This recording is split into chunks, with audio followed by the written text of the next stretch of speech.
Isinusulong ngayon ni Senate President Pro Tempore Ralph Recto na magkaroon ng investigasyon sa anyay sorry state ng Agriculture Competitive Enhancement Fund o ASEF.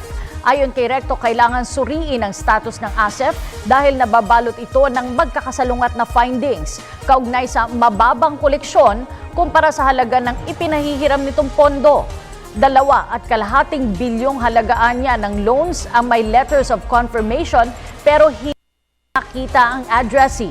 Paliwanag pa ni Recto sa 274 na loans na pinahiram, 23 lamang ang nakapagbayad ng buo hanggang noong December 2011.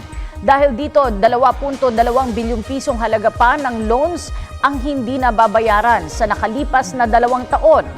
Matatanda ang binuo ang ASEF upang tulungan ang mga naaapektuhang magsasaka ng ratifikasyon sa kasunduan sa tariffs and trade.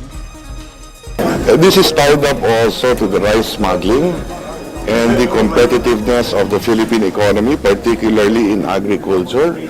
Yun ang dahilan kung bakit tayo may ASEF to begin with para makapagkompetensya tayo sa lahat ng bansa sa buong mundo at makatulong sa ating mga magsasaka para tumaas ang kanilang kinikita. No?